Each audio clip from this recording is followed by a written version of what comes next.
Have you ever wondered how to prepare healthy food that actually tastes good? Well, stay tuned while Avita Tizano, Brenda Kemp, and yours truly, Nice Collins, show you just how to do it and give you a taste of paradise.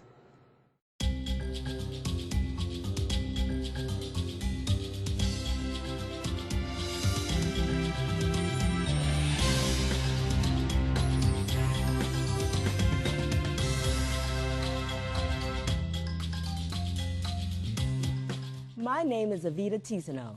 And my name is Brenda Kemp, and we're so glad you joined us today. We are going to be doing collard green wraps today, my very favorite recipe. Wait a minute, Avita. Are you telling me you're going to make a collard green wrap out of a raw collard green? Yes. Aren't these tough? Yes, they are tough, but you have to do a couple of things with them before you eat them this way. So let's begin. We start out with a collard green leaf, and we take the stem off, and then we shred the spine of the stem a little bit. And why are we taking off the spine? Because the spine is really woody and it's tough. So we take the spine off so it will be more edible. I see. And then we break the spine. Just break it like this. Now, to make it make it a little more tender, yes, we're going to marinate it. Okay, and what do you marinate it in? We're going to marinate it with lemon juice, olive oil, and salt. So let's read the recipe. For the collard green marinade, it's a 1/4 cup of lemon juice, a 1/4 cup of olive oil, and a pinch of salt. So what we're going to do is we're going to combine the salt, and we're using mineral sea salt today, and the lemon juice, and we just mix it up a little bit.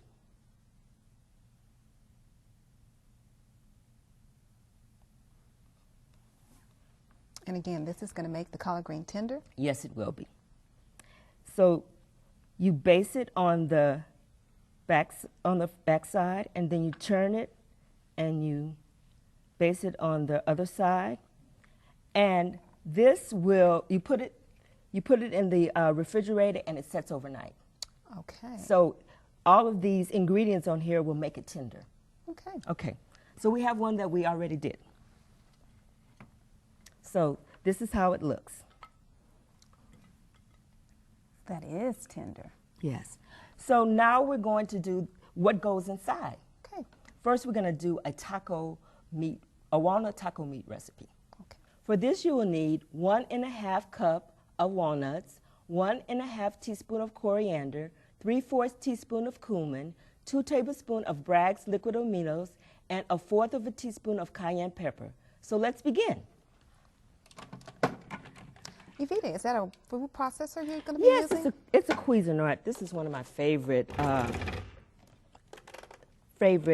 tools to use. And what about these walnuts? Are these raw? Yes, these are raw, and they have been soaked overnight. And what happens is that when you eat nuts that have not been soaked overnight, they have enzyme inhibitors. So it makes it hard to digest. So you want to soak them overnight and rinse them. Yes. So we begin with 1½ cup of walnuts. And then we have liquid aminos, which is like a soy sauce recipe, substitute. And what is that? This is cayenne. Cayenne pepper. Coriander. And this is cumin. And then we process. And how long should we process? Oh, until it starts looking real kind of grainy.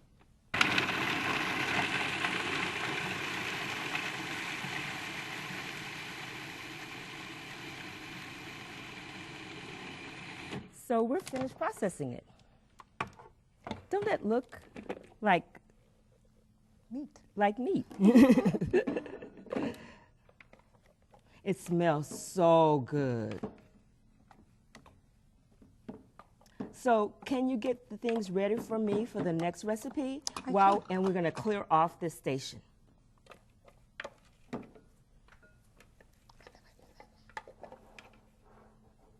So the next recipe that we're going to do is the macadamia and almond cheese. 1.5 cup of soaked almonds, a 1/2 cup of soaked macadamia nuts, 2 tablespoons of lemon juice, a 1/2 cup of nutritional yeast, a 1/2 teaspoon of sea salt, 2 cloves of garlic, and 2 tablespoons of chopped onions, and a 1/2 cup of water. So let's begin. So Brenda, hand me the walnuts. These walnuts have been soaked overnight, and the benefits of soaking nuts again overnight is because they have enzyme inhibitors. And to make them more digestible, you want to soak them overnight and rinse them. So we have raw almonds that have been soaked overnight, and these are macadamia nuts. And also soaking them makes the cheese a little more creamier. We have nutritional yeast,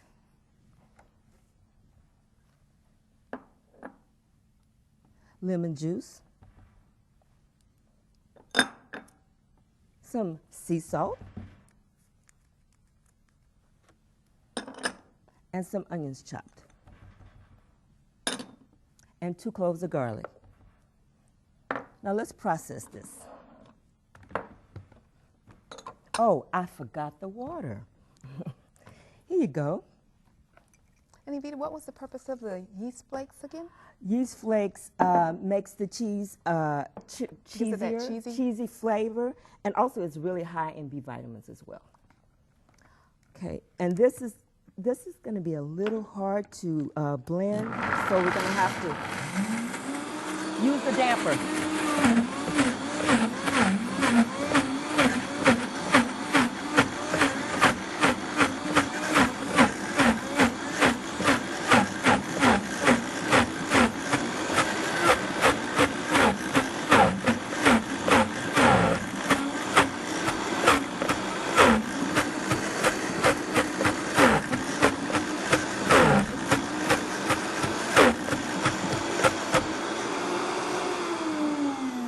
Now, this is our cheese. It smells cheesy. Yes, it's wonderful. And this won't give you any mucus. You know, it also won't give you any migraines, and it's yummy. It's really, really yummy. Now, let's get ready for the next step. We have all the ingredients done. We're going to stuff the burrito now. Stuff the collard green wrap. So let's clear off everything.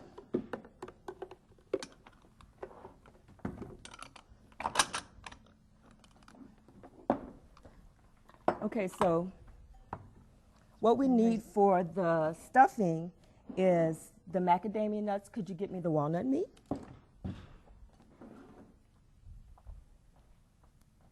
And we need the Collard green. We need the collard green and the lettuce, tomatoes.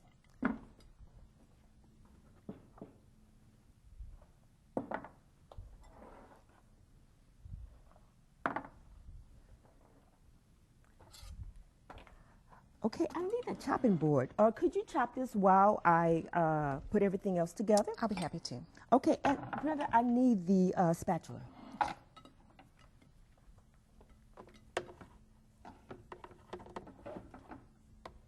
Okay, what I'm going to do is I'm going to combine the avocado, the onions, and the tomatoes.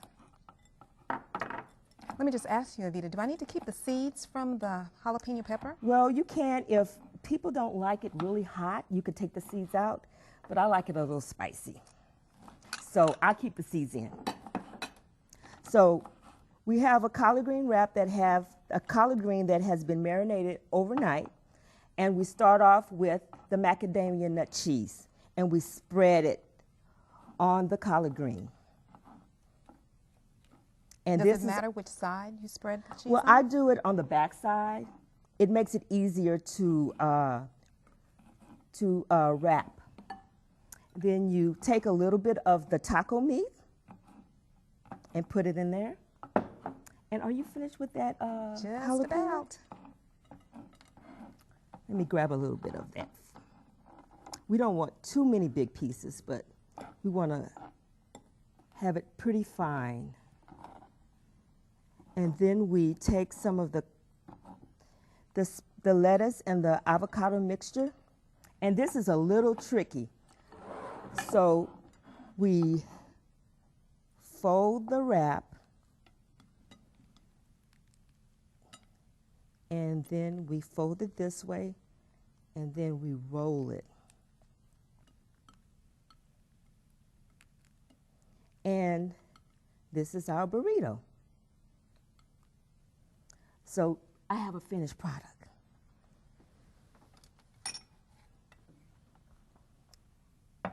This is the collard green wraps, which I love.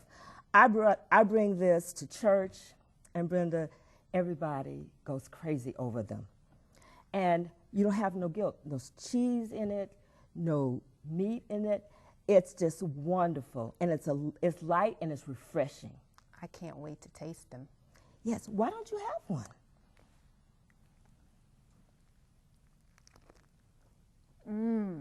That's delicious. So today's recipe was collard green wraps.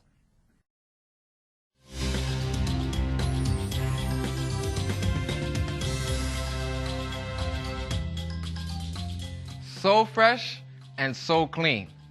Let us start the detoxification process. What are we talking about? There's this big craze going on right now. Everybody's trying to detoxify. They're trying to clean here and clean there. And I'm not talking about their houses, which would be nice, but I'm talking about their bodies.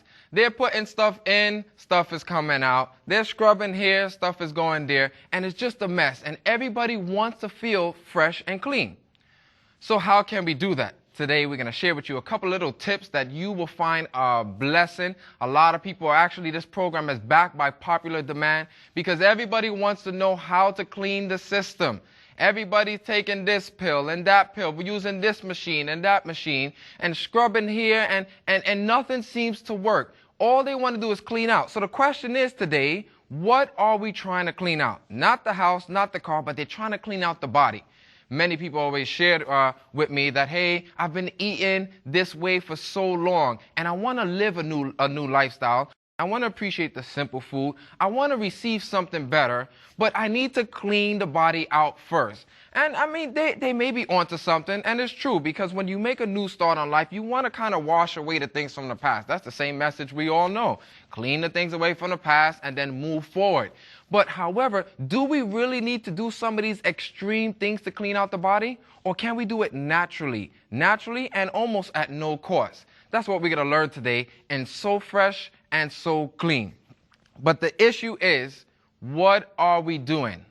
A lot of times we're using many strong pills or maybe machines or maybe procedures. Actually, one of our clients some time ago shared with me, she used to do this cleanse. As a matter of fact, she used to do it once a month. She got so addicted to it, she started doing it twice a month. And she said, one day I started to feel very faint and very weak and tired, and I didn't know what to do. And she said my head was even spinning. And what we found out when they ran her to the emergency room was that she cleansed so much, she was actually causing another problem.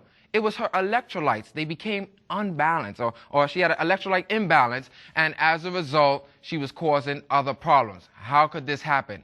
A lot of the cleanses that we do are actually removing a lot of the things that are actually necessary for us. So, what do we need to do to avoid those removal of the items that are necessary for us? We just have to do things the way the Lord instructed us to do it.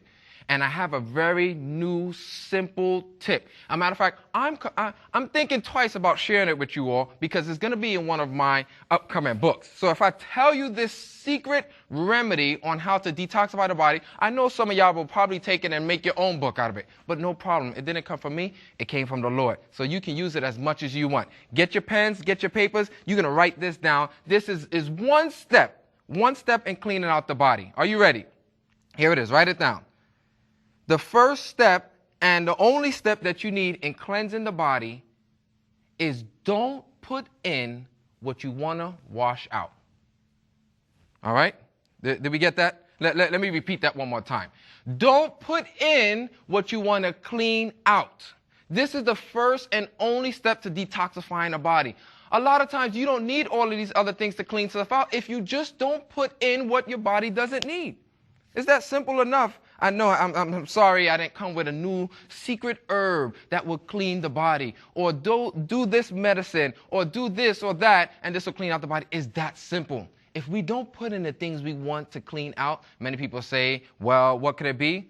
They say maybe it's cheese, or sometimes I need to get the chicken out, or they tell me the beef stays in the system too long and I need to wash those out. Well, here's the rule. Just don't eat it anymore. And then the problem sooner or later will go away when we use the natural things that God has given us. It's as simple as that. I know water is good and exercise is good. Y'all are already doing that. You don't need to hear that anymore. You see, the thing is, if I give a quick shortcut and take this pill or this herb, then a lot of times, even myself, I was guilty of it, because I used to do all these cleanses and stuff like that. I would go and eat all the things that I know wasn't good for me. But because I knew I had that special herb or that special pill back at home, I'll eat all the stuff, eat it all up, and then I'll come home and I'll go, and then you know what happened. You have to run to the restroom and number 2 time. I don't think I need to explain that anymore. Y'all understand what I'm talking about. And so as a result, I found a shortcut, and I didn't solve the problem because I kept going back and eating the same things that wasn't good for me. So let's solve the problem and just don't eat it to begin with. And what we can do, if there are some things that need to be cleaned out, let's do it naturally the way the Lord wants us to. There are certain foods and veggies that the Lord has given us that will start to go in the system, remove the things that shouldn't be there, but what it will do, it will bypass the good things that God has put in there. Had a chance to work with one client. She says, oh, I did this super cleanse, and in the first week, I lost 5 pounds. And I said, well, that's probably true. Why? Because when we do these heavy cleanses, we also remove some of the normal flora, bacteria that God put in there to protect us. And he puts almost 5 to 6 to 7 pounds of it. So I said, oh man, I'm so sorry. And I said, what did you have to do after you did the cleanse? She said, I had to take some bacteria. Well, the reason why she has to eat those bacteria, the acidophilus and all of these other items, is because she took it out to begin with. Man can't improve upon God, so whatever he makes will never be the same. So let's leave what God has put in there, and let's go ahead and let's use some of the bias cleansers that God has given us. So today, by popular demand, we are going to do my favorite recipe, and it's called the Tropical Detoxifying Fruit Salad. And it's really simple. All you need is 2 kiwi, 1 mango, 1 pineapple, and 1 banana. I think everybody has that in their home already. If not, just run to the local store. In our other recipes that we used to do, we used to use papaya, because papaya is also good for the digestive system. We used to use, other items. Not only that, we used to use apples. You remember that old saying, an apple a day will keep the doctor away? Well, check this out.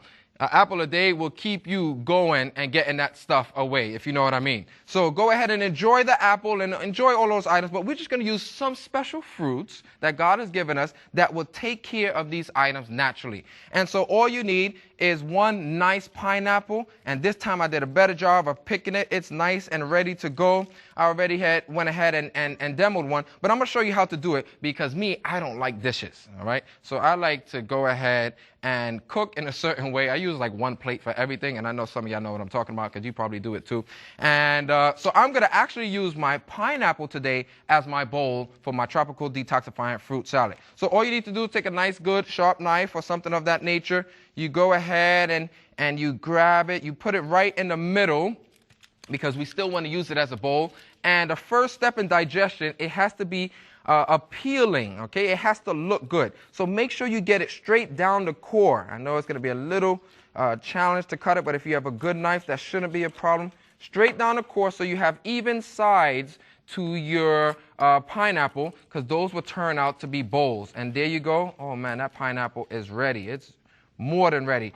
And it's real simple on how you do it. You just go ahead and you cut your way through it, make a nice little bowl out of it. And I'm not going to get into all of that, but I just want to share with you how you can go ahead and do that. You cut it down the middle. You cut it into pieces just like pineapple chunks. And this pineapple is amazing for you. It has bromelain. I mean, this is good for people with digestive tract problems. It's actually one of the stomach's best friends. Alongside of that with potatoes and papaya. Anybody ever heard of persimmons? Persimmons is fantastic. And if you ever get a chance, cashew fruit. They don't have it here. I'm trying to buy all the cashew fruit farms so I can go ahead and bless the whole world with it. All of those are good friends of the stomach. So what you'll do is you gut that out. You'll take these pieces out. I already took some out for you, and I cut it into pieces. If anybody's still buying pineapple chunks, I don't know what's going on. Maybe there's no pineapple, but you can have your own pineapple chunks, and it's real simple from the other ones that we did. When you cut it out, as you see there, you just cut up your own little chunks there. Sometimes people throw away the core. You can throw away the core you want, but I remember this old thing that we used to do. If it went in rough, then more than likely it came out smooth. If you don't know what that means, then we'll talk about that in another program. But actually that fiber is actually good fiber, but we just don't want nobody choking. So that's my little disclaimer. Please don't use if you're going to choke or anything of that nature. And then when you're done with it, when cleaning it out, I'll just move this over. You should have 2 pineapple halves, just as you see here. Those are nice and gutted, nice and clean, a nice little bowl there or a plate for you to do it. And this is fantastic when you have friends coming over. They can see a little way, or a little creative way. So even if you're not a chef, because I'm not a chef, I just know how to eat, and I know how to cook to eat, you can do that and they'll think you're a chef. So go ahead and use that. What we're going to do, we're going to take a banana here. Okay, we have our banana because this is the other fruit. Bananas are fantastic. Everybody knows it's high in the potassium and good for both number 1 and number 2. What I mean by that, for those who have diarrhea or constipation, bananas help because it works as a balancer. It's like a buffer in the system. So you'll enjoy that. So you have your banana there. You cut that into nice little pieces. Put that in the bowl. Whatever works best for you. But also, a lot of people know bananas for potassium, right? So start eating your potassium now. I remember this, actually, when we were doing a rotation in the emergency room, one lady came in, and her blood pressure was running high, and the doctors were doing stuff to her, and they put her on like an IV, potassium something. And the funny thing was, she was like, no, I don't want no medication. Don't give me no potassium. She was like, go ahead and give me a banana. You know what the doctor said was the funniest thing I ever heard? He said, ma'am, it's too late for bananas. You had a chance to eat bananas when you were out there. Now you're in here, you're going to take what we give you. So watch this. I know a lot of people don't like medicine. No problem. Please, number 1, however, follow your doctor's instructions. If the doctor told you to take your medicine, take your medicine. But while you are alive and well and still kicking, eat your potassium. So, God forbid, we won't have to deal with the same situation as that young lady who ended up in the hospital and then wanted bananas all of a sudden when her blood pressure is too high. So it's too late then. But let's go ahead. So we have the bananas. Another item that we have is the mangoes. Mangoes is very good. Remember we talked about being fresh and clean? Not only will the pineapple start to clean you out, the bananas will help balance things, but the mango as well, the mango as well is very, very good. Also for the skin. A lot of people don't realize that. They just think, oh, it's just sweet and stuff like that. But no, it's good for your skin.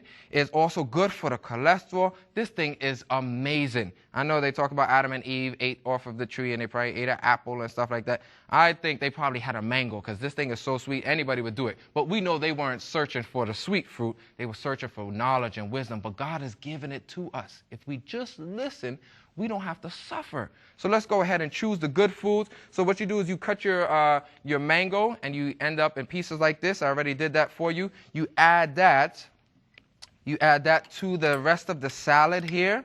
This is very nice, very nice. A matter of fact, I'll say this quietly. A lot of times, real quick, a lot of times diabetics, they're recommended not to eat fruits. And this is true because the fruits will, increase that sugar a little bit. But did you know that as a result, a lot of good things get the blame? I don't know why, but anything goes wrong, oh, it must have been the apple, it must have been a banana. I don't really think that's a major problem. The problem is the cake that we probably had, maybe the white bread that we ate earlier, or the white rice and peas or beans or whatever however you had it. That also increases the sugar. So then when we eat those foods and then we add the mango and the bananas and all of these other fruits, the sugar will go high. But who gets the blame when there's trouble? The good guys. And everybody says, oh, I can't eat fruits, because it's going to make my sugar go high. But that's not the problem. The problem is all of the other things that we're eating. But if your doctor says so, please follow his instructions, his or hers. But what we're going to do, a matter of fact, 2 of the best fruits for diabetics, all right? Now, don't tell nobody, are actually mangoes and bananas. These are 2 of the best items, and you can look it up and study it for yourself. But the problem is how we use the mangoes and bananas. A lot of times we eat the banana when it starts looking like a zebra. You know what I mean? It starts getting all these stripes and stuff like that. That time is too late. The sugar's high, it's starting to ferment, and that's not the time. We should buy the banana just when it's right there at yellowish green. As soon as it goes from green to yellow, eat it.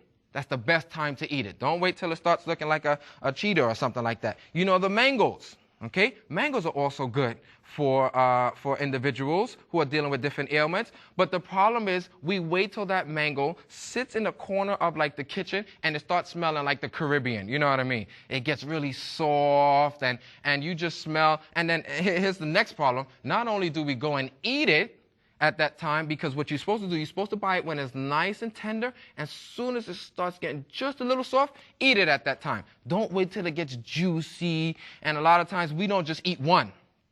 We buy like 3 or 4 of them, and we wait till they're just right, and the whole corner of the kitchen smells like Jamaica or Trinidad or something like that. And then what do?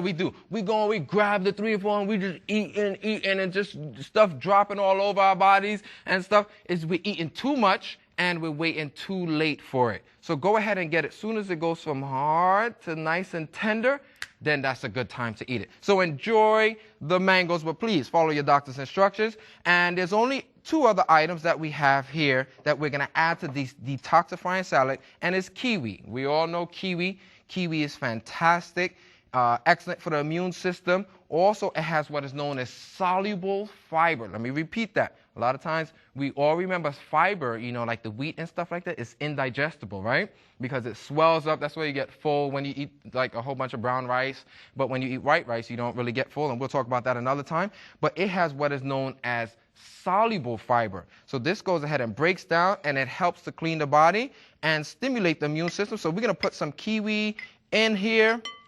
Oh, man, this is looking good. I'm starting to enjoy this. And then we'll take the pineapple and put that in here as well. Also good for people dealing with, as I said before, digestive tract disorders. And then I'm going to get a nice little spoon. We're going to mix these items up. And just mix it there. Don't worry about the mess or anything. The only thing is that those bananas will turn brown sometimes. So you take a little bit of that pineapple juice that you have from your fresh cut pineapple, and you rub that, or you put that right over there. No worries. And then you have this ready for the family, and everybody can truly be fresh and clean inside and out. God bless you all.